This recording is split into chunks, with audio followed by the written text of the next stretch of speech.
Hello student, I am Kanhaiya Kumar from Department of Mechanical Engineering. As you know, today I am going to start a topic of reciprocating compressor, है ना, which is from the subject of applied thermodynamics. Okay, so you can write subject name. Subject is applied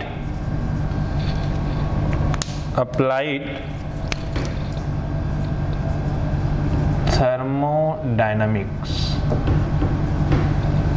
Okay, so this is our subject, applied thermodynamics. In subject of applied thermodynamics, we are going to study topic of reciprocating compressor, है ना।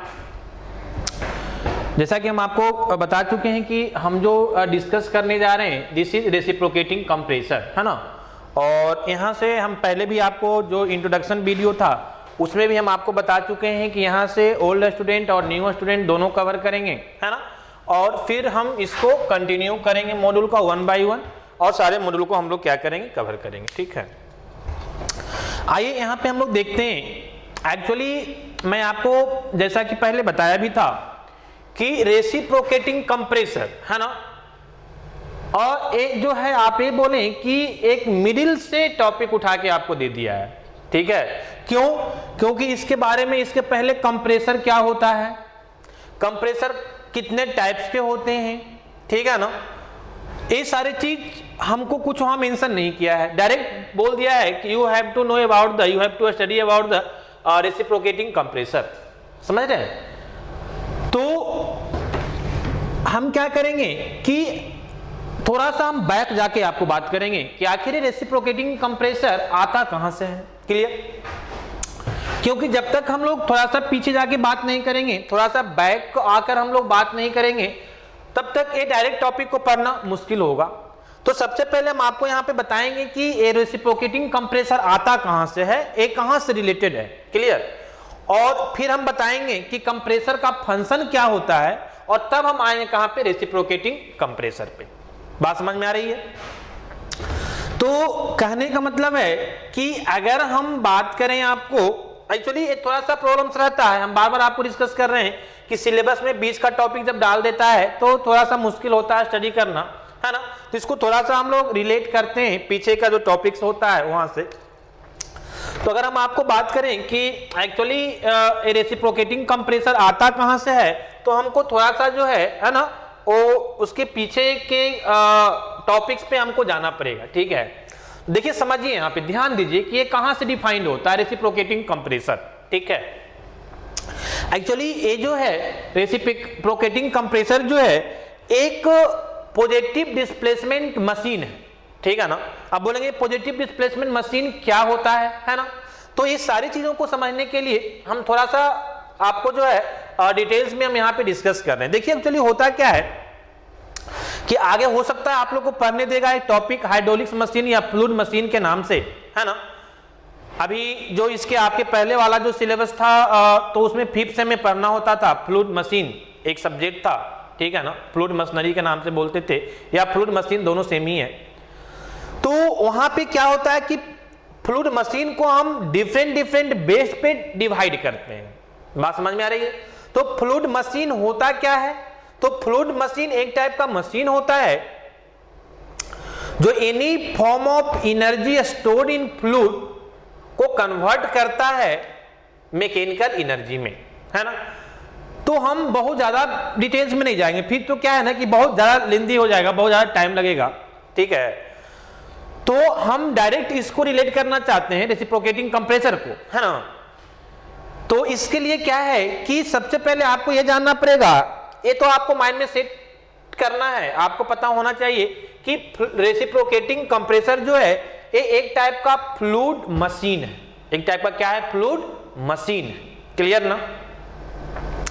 आप बोलेंगे fluid machine का work क्या होता है, तो हम आपको थोड़ा सा डिफाइन कर देंगे शॉर्ट में कि फ्लूइड मशीन एक ऐसा मशीन होता है, एक ऐसा मशीन होता है ना। मान लिया जाए कि ये आपका फ्लूइड मशीन है, थोड़ा सा हम आपको डिस्कस कर देते हैं। सपोज दैट कि ये आपका जो है फ्लूइड मशीन है, ठीक है ना, ये आपका क्या है, फ्लूइड मशीन है। तो इस फ्लूइड मशीन का फंक्शन क्या होता है, तो यहां पे ध्यान दीजिए, समझिए थोड़ा सा। सपोज दैट कि यहां पे जो है वो आपका एनर्जी स्टोर इन फ्लूइड है, क्या है, एनर्जी स्टोर्ड इन फ्लूइड, है ना, ये समझ में आ रहा होगा। जैसे आपका वाटर है, तो वाटर जब हाई एटीट्यूड से फ्लो करता है, मान लिया डैम से आपका फ्लो करता है, जैसे हम लोग जहां हाइड्रोलिक पावर प्लांट बनाते हैं वहां पे क्या करते हैं, तो एक हिल एरिया पे जाके हम लोग डैम बनाते हैं, वहां वाटर को स्टोर करते हैं और वहां से फिर क्या करते हैं, पेन स्ट्रोक के थ्रू हम लोग वाटर को फ्लो करवा के टरबाइन पे स्ट्राइक करवाते हैं, हाइड्रोलिक टरबाइन पे, और वो फिर क्या करता है, रोटेट करता है और वहां से मेरा मैकेनिकल एनर्जी जनरेट होता है। फिर मैकेनिकल एनर्जी को हम लोग क्या करते हैं, तो जनरेटर के थ्रू, इंडिकेटर के थ्रू इलेक्ट्रिकल एनर्जी में कन्वर्ट कर लेते हैं, ठीक है ना।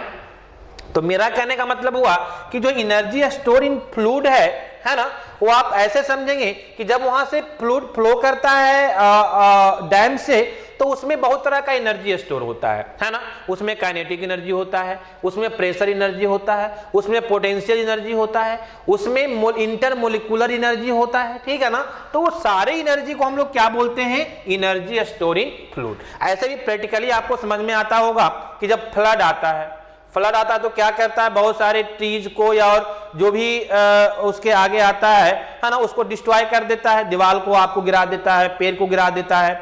या फिर आप बोलते हैं कि जब बहुत तेज हवा चलती है, आंधी आती है, तो पेड़ टूट जाता है। तो क्यों, क्योंकि उस हवा में, उस फ्लूइड में क्या है, एनर्जी है। बात समझ में आ रही है ना। तो वो सारे एनर्जी आइदर वो पोटेंशियल एनर्जी के फॉर्म में हो सकता है, काइनेटिक एनर्जी के फॉर्म में हो सकता है, इंटरमोलिकुलर एनर्जी के फॉर्म में हो सकता है, प्रेशर एनर्जी के फॉर्म में हो सकता है।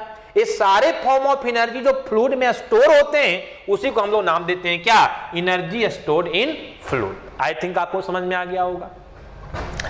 अब ये जो एनर्जी है, इस एनर्जी को अगर हम कन्वर्ट करना चाहते हैं दूसरे फॉर्म में, जिस फॉर्म में हमको रिक्वायरमेंट है, तो हमको किसी न किसी मशीन का रिक्वायरमेंट होता है। जैसे उसी जो एनर्जी स्टोर इन फ्लूइड होता है, उसको जब हम मैकेनिकल में कन्वर्ट करना चाहते हैं, तो हमको वहां पे रिक्वायरमेंट होता है टरबाइन का। बात समझ में आ रही है ना। तो लिक्विड की अगर हम बात करें, हाइड्रोलिक टरबाइन यूज करते हैं हम लोग वहां पे, वाटर अगर वहां पे हम लोग यूज करते हैं, उसको हाइड्रोलिक टरबाइन बोलते हैं, ठीक है ना।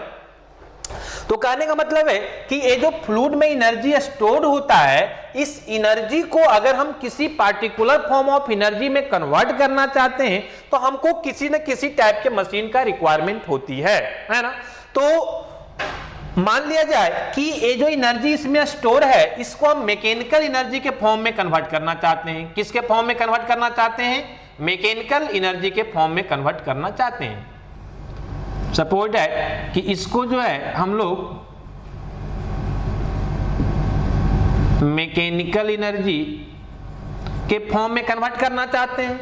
तो ये कैसे कन्वर्ट होगा, तो ये जो एनर्जी स्टोर है फ्लूइड को, है ना, ये एनर्जी स्टोर जो है फ्लूइड में, इस एनर्जी को हम लोग क्या करेंगे, एक मशीन के थ्रू किस में कन्वर्ट करेंगे, मैकेनिकल एनर्जी में। क्लियर। मान लिया जाए कि वाटर है, वाटर को आप डैम से फ्लो करवा रहे हैं, तो उसमें काइनेटिक एनर्जी बहुत ज्यादा है, प्रेशर एनर्जी भी है। क्लियर है ना। तो प्रेशर एनर्जी को हम लोग क्या करते हैं, तो नोजल के थ्रू काइनेटिक एनर्जी में कन्वर्ट कर लेते हैं और फिर टरबाइन के ब्लेड पे स्ट्राइक करवाकर और टरबाइन को क्या करवाते हैं, रोटेट करवाते हैं, और रोटेशन ऑफ शाफ्ट ही मेरा डिफाइंड होता है क्या, मैकेनिकल एनर्जी। तो कहने का मतलब क्या है कि वहां पे जो हम मशीन यूज कर रहे हैं, that is known as hydraulic turbine, है ना। तो हाइड्रोलिक टरबाइन मेरा क्या बन गया, फ्लूइड मशीन बन गया। क्यों, क्योंकि ये क्या कर रहा है, तो जो एनर्जी स्टोर है फ्लूइड में, उसको कन्वर्ट कर रहा है किसमें, मैकेनिकल एनर्जी में। बात समझ में आ रही है। या फिर वाइस वर्सा। कहने का मतलब क्या है कि अगर कोई मशीन ऐसा जो मैकेनिकल एनर्जी को कन्वर्ट कर दे एनर्जी स्टोर इन फ्लूइड में, तब फिर से हम बोलेंगे कि ये मेरा कौन करेगा, तो फ्लूइड मशीन ही करेगा। तो कहने का मतलब है कि फ्लूइड मशीन को डिफाइन करने का, है ना, बहुत सिंपल तरीका है कि a machine which is used for convert energy store into mechanical energy और vice versa. Vice versa means क्या कि mechanical energy converted into energy store in fluid, है ना। तो उस टाइप का मशीन को हम लोग क्या बोलेंगे, फ्लूइड मशीन बोलेंगे। हम फ्लूइड मशीन को क्यों डिफाइन कर रहे हैं, रिक्वायरमेंट मेरा यहां पे नहीं है, लेकिन हम इसलिए डिफाइन कर रहे हैं कि हम आपको बोलें कि मेरा जो रेसिप्रोकेटिंग कंप्रेसर होता है वो भी एक तरह का क्या है, फ्लूइड मशीन है। बात समझ में आ रही है। तो कहने का मतलब क्या है कि आप देखो यहां पे ध्यान दो, थोड़ा सा समझो कि आप तो एनर्जी स्टोरिंग फ्लूइड को मैकेनिकल में कन्वर्ट कर दे या मैकेनिकल एनर्जी को एनर्जी स्टोरिंग फ्लूइड में कन्वर्ट कर दे, तो हम वहां पे उस मशीन को नाम देंगे क्या, फ्लूइड मशीन। क्लियर ना। अब जो मेरा कंप्रेसर होता है, जो मेरा कंप्रेसर होता है, वो कंप्रेसर क्या करता है ना। तो ये तो आपका डिफाइन हो गया। अब ये जो फ्लूइड मशीन है ना, हम थोड़ा सा और आगे जा रहे हैं। जो फ्लूइड मशीन है इसको हम डिफरेंट वे में स्टडी करते हैं। क्लियर। पहला हम लोग स्टडी करते हैं on the based of direction of energy transfer. Direction of energy transfer का मतलब क्या कि एनर्जी स्टोर्ड इन फ्लूइड को हम मैकेनिकल में कन्वर्ट कर रहे हैं कि मैकेनिकल एनर्जी को एनर्जी स्टोर इन फ्लूइड में कन्वर्ट कर रहे हैं। उस बेसिस पे हम लोग डिफाइन करते हैं किसको, फ्लूइड मशीन को। उससे यहां पे हमको कोई मतलब नहीं है। क्लियर। दूसरा हम लोग डिफाइन करते हैं on the basis of fluid used, किस टाइप का फ्लूइड हम लोग यूज कर रहे हैं। अगर हम लोग लिक्विड यूज कर रहे हैं, वाटर यूज कर रहे हैं, तो वहां पे हम लोग नाम देते हैं क्या, हाइड्रोलिक टरबाइन। ठीक है ना, हाइड्रोलिक टरबाइन से हम लोग वाटर यूज करते हैं। अगर हम लोग गैस यूज कर रहे हैं तो हम लोग क्या नाम देते हैं, गैस टरबाइन। बात समझ में आ रही है ना। उसी तरह हम लोग एयर यूज करते हैं तो नाम देते हैं क्या, एयर कंप्रेसर। बात समझ में आ रही है ना। तो कहने का मतलब है कि दूसरा जो इसको क्लासिफाइड करने का तरीका होता है, that is on the basis of fluid use, किस टाइप का फ्लूइड आप यूज कर रहे हो। क्योंकि हम लोग जानते हैं फ्लूइड में लिक्विड भी होता है और गैस भी होता है। ठीक, क्लियर। तो अगर हम लिक्विड यूज कर रहे हैं तो जैसे टरबाइन, अगर हम टरबाइन की बात करें वैसा टरबाइन दोनों यूज होता है, लिक्विड में भी यूज होता है, टरबाइन में गैस भी यूज होता है। अभी हम आपको पढ़ाएंगे, है ना, वेपर पावर साइकिल और गैस पावर साइकिल, तो वहां पे हम लोग टरबाइन की बात करेंगे। बात समझ में आ रही है ना। तो वो गैस टरबाइन होता है। क्लियर। तो कहने का मतलब है कि अगर हम गैस यूज कर रहे हैं, ठीक है, तो हम गैस टरबाइन का नाम देंगे। अगर हम लिक्विड यूज कर रहे हैं, वाटर यूज कर रहे हैं, तो हाइड्रोलिक टरबाइन के नाम देते हैं। तो उस बेसिस पे उसको हम लोग क्या करते हैं, क्लासिफाइड करते हैं। क्लियर। तीसरा जो बेस होता है क्लासिफाइड करने का फ्लूइड मशीन का, that is on the principle of operation, on the principle of operation. और वहीं से मेरा डिफाइंड होता है क्या, रेसिप्रोकेटिंग कंप्रेसर। क्लियर है ना। तो हम यहां से, क्योंकि वो दोनों डिवाइड होता है, उससे हमको कोई मतलब यहां पे नहीं है, वो फ्लूइड मशीनरी में पढ़ेंगे, है ना। तो हम डायरेक्ट जो तीसरा बेसिस है वहां से हम आपको डिस्कस करते हैं कि on the basis of principle, है ना, on the basis of principle of operation fluid machine classified into two types. Clear. One is known as rotodynamic machine and second one is known as positive displacement machine. Okay, and that positive displacement machine is called reciprocating compressor. बात समझ में आ रही है।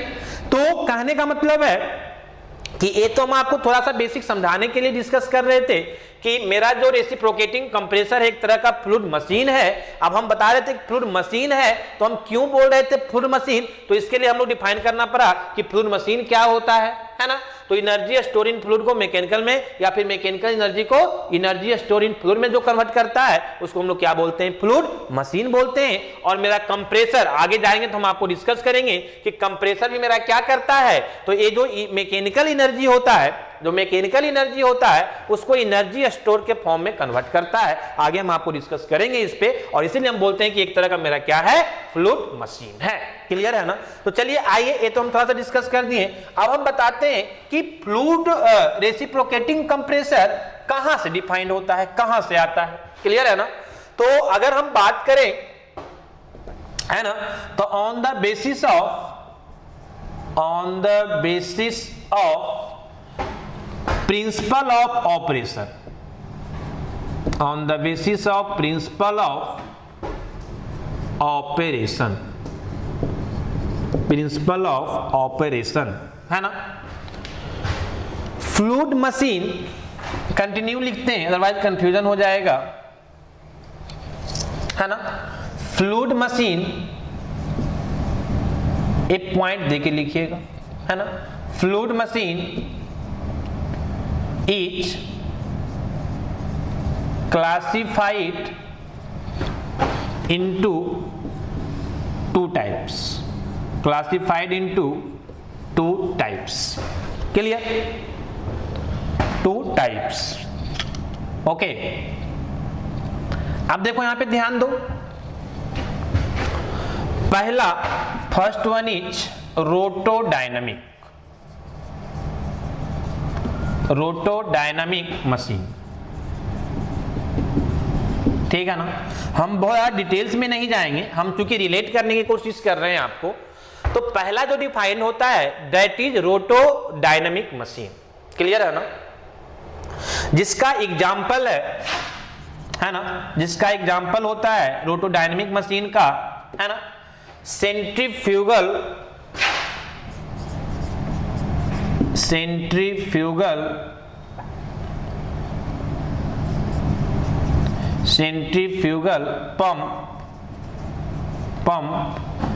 Pump और बोल सकते हैं सेंट्रीफ्यूगल कंप्रेसर, सेंट्रीफ्यूगल कंप्रेसर, है ना।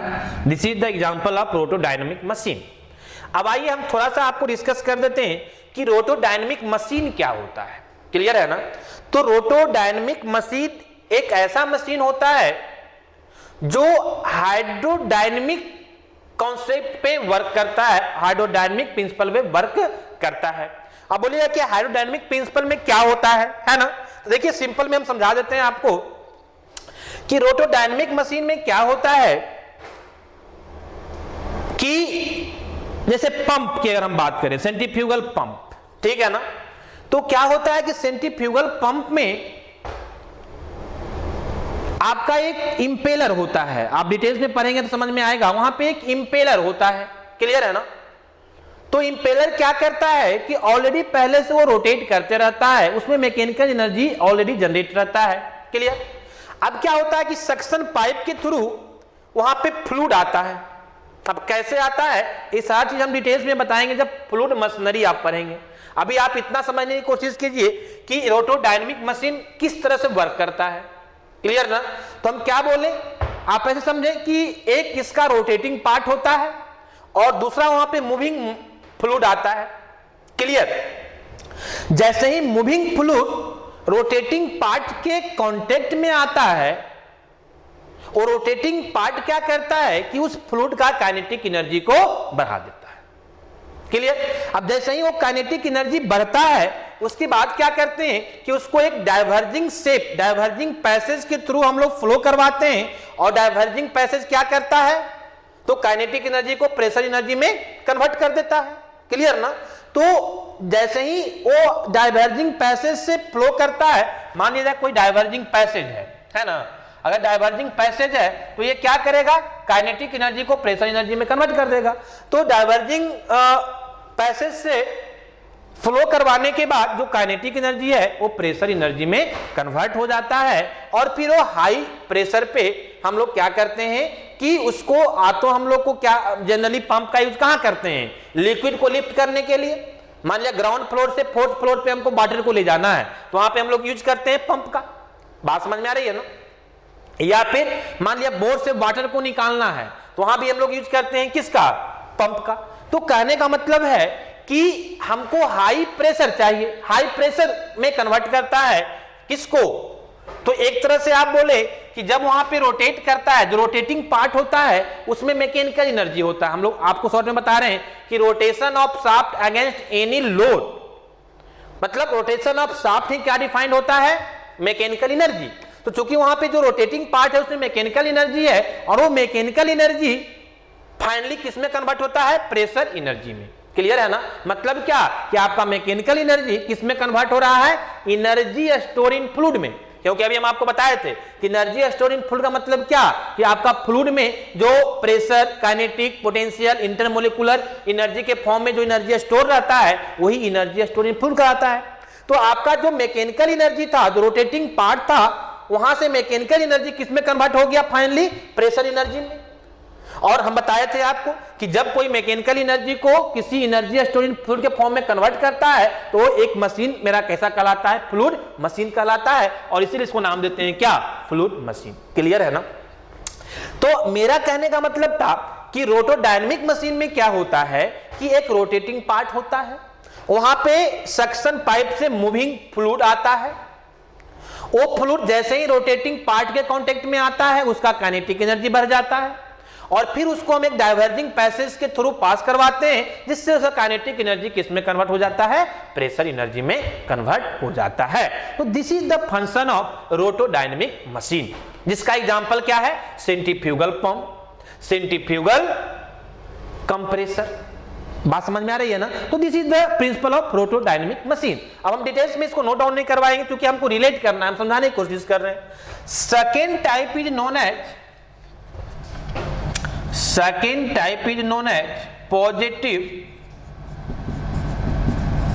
positive displacement machine, known as positive displacement machine. Clear है ना? जो सेकेंड टाइप का होता है that is known as positive displacement machine. Clear? अब पॉजिटिव डिस्प्लेसमेंट मशीन जो है वो किस तरह काम करता है ना? तो पॉजिटिव डिस्प्लेसमेंट मशीन जो है एक वॉल्यूम को, जो volume of liquid which is associated with the system, जो सिस्टम के साथ एक वॉल्यूम ऑफ लिक्विड होता है, उस वॉल्यूम को चेंज करके वहां का प्रेशर को क्या करता है? इंक्रीज करता है। ये हम डिटेल्स में पढ़ेंगे क्योंकि हम लोग को रेसिप्रोकेटिंग कंप्रेसर जो पढ़ना है वो पॉजिटिव डिस्प्लेसमेंट मशीन ही है। बात समझ में आ रही है ना? क्यों? क्योंकि हम लोग क्या बोले कि पॉजिटिव डिस्प्लेसमेंट मशीन में क्या होता है कि ये एक कंट्रोल वॉल्यूम को चेंज करके वहां पे प्रेशर को क्या हम लोग करते हैं? इंक्रीज करते हैं। बात समझ में आ रही है ना? है ना? कंप्रेस करेंगे तो प्रेशर क्या होता है? वहां पे इंक्रीज होता है। तो आप सिंपल ऐसे समझिए कि पॉजिटिव डिस्प्लेसमेंट मशीन में इसको जो वर्क करने का प्रिंसिपल होता है that is by changing the volume, और by changing the volume of control liquid which is associated with the system. मतलब जो आपका सिस्टम होता है उसमें कुछ एक कंट्रोल वॉल्यूम होता है, उस वॉल्यूम को चेंज करके, मतलब इंक्रीज और डिक्रीज करके वहां पे वो क्या मशीन करता है? वर्क करता है। तो सिंपल वे में हम लोग ऐसे ही समझेंगे कि पॉजिटिव डिस्प्लेसमेंट मशीन में जो वर्क करने का फंक्शन होता है वो एक वॉल्यूम को चेंज करके वर्क करता है। बस सिंपल वे में यहां पे हम लोग क्या बोलेंगे रोटोडायनेमिक मशीन में कि यहां पे जो वर्क करने का प्रिंसिपल जो फंक्शन होता है, इसमें एक रोटेटिंग पार्ट होता है। पंप में हम लोग इसको सेंट्रीफ्यूगल पंप में इंपेलर बोलते हैं, नाम अलग अलग चेंज होते रहता है। आप ये समझे कि एक रोटेटिंग पार्ट होता है मशीन का, और वहां से क्या होता है कि एक मूविंग फ्लूइड आता है। जैसे ही मूविंग फ्लूइड रोटेटिंग पार्ट के कांटेक्ट में आता है उसका काइनेटिक एनर्जी इंक्रीज होता है, और उस काइनेटिक एनर्जी को डाइवर्जिंग पैसेज से फ्लो करवा के हम लोग प्रेशर में क्या कर लेते हैं? कन्वर्ट कर लेते हैं। तो इस तरह से वर्क करता है रोटोडायनेमिक।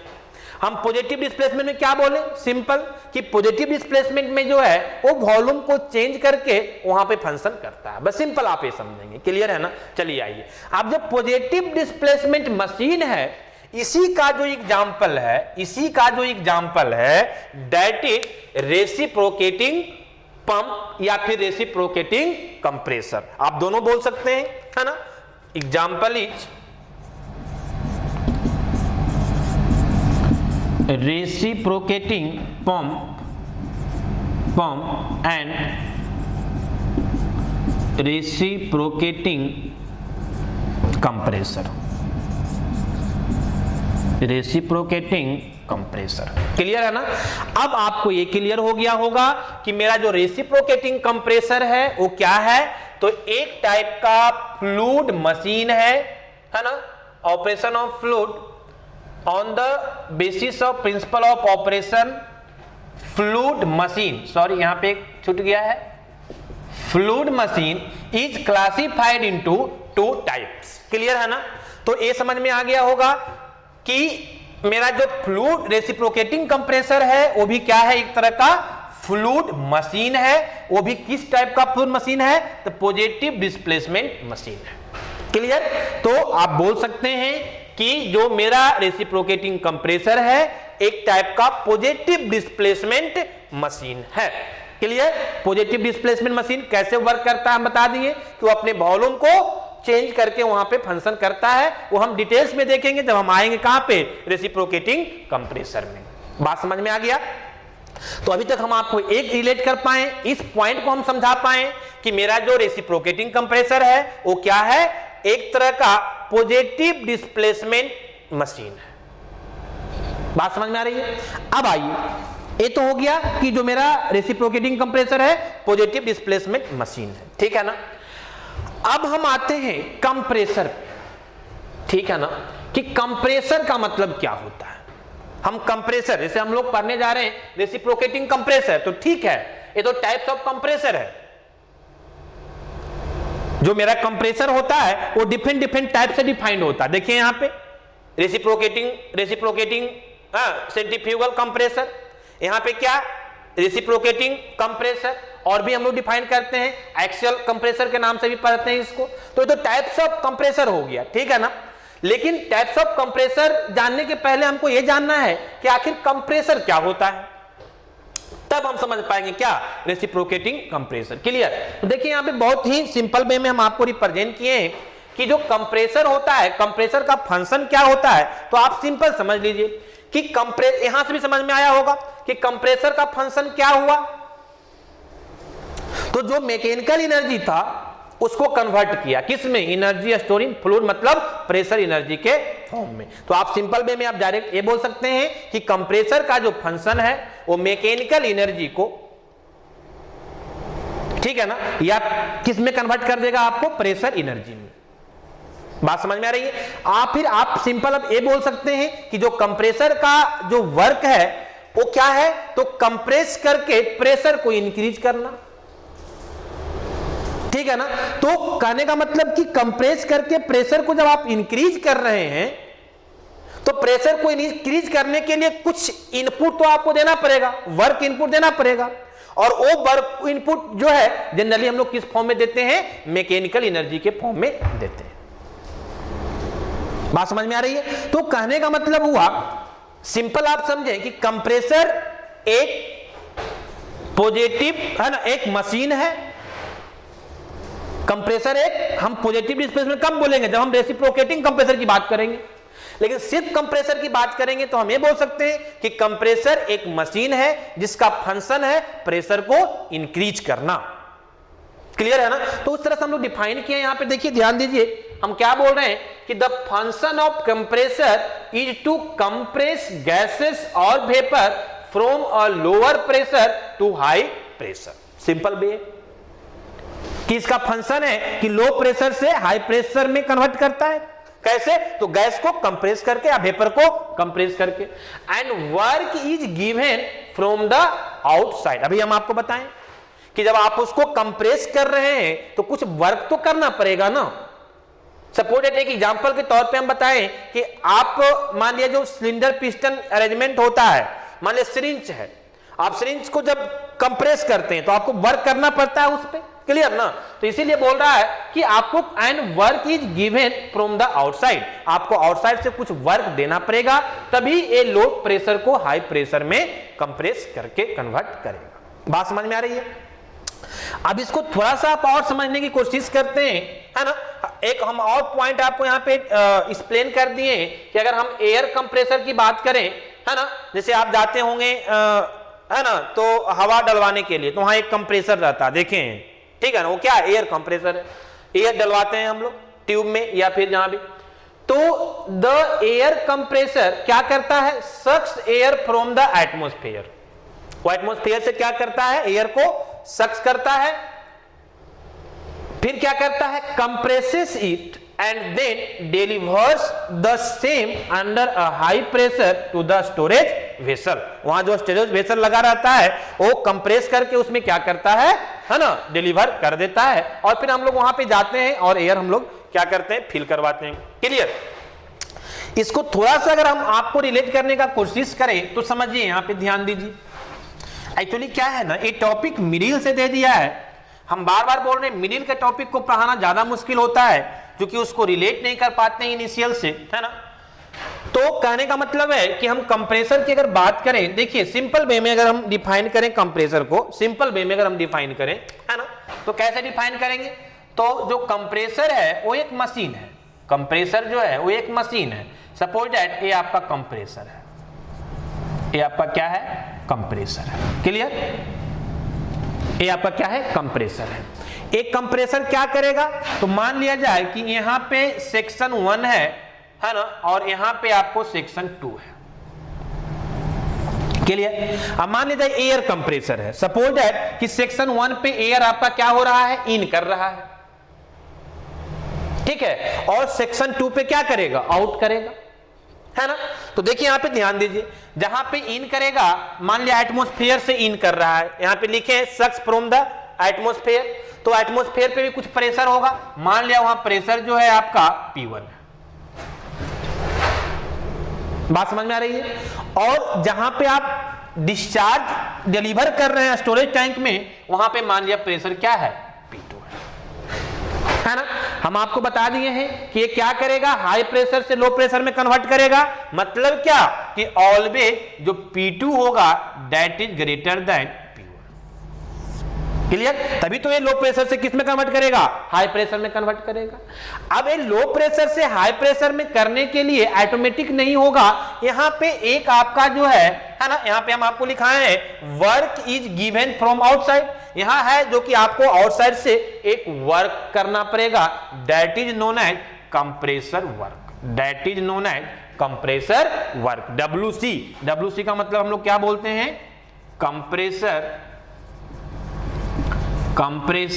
वर्क। क्लियर है ना।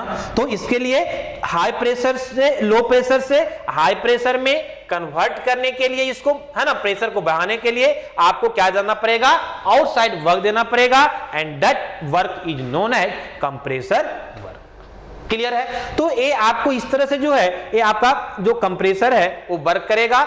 सिंपल डायग्राम से आप समझें, हम आगे इस पे बात करेंगे फिर रेसिप्रोकेटिंग कंप्रेसर कैसे वर्क करेगा। लेकिन अगर हम सिंपल सिर्फ कंप्रेसर की हम बात करेंगे तो बस कंप्रेस करेगा, वो क्या करेगा, कंप्रेस करने का मतलब क्या, वॉल्यूम डिक्रीज, है ना। और वॉल्यूम जैसे ही डिक्रीज होगा तो प्रेशर क्या करेगा, राइज करेगा।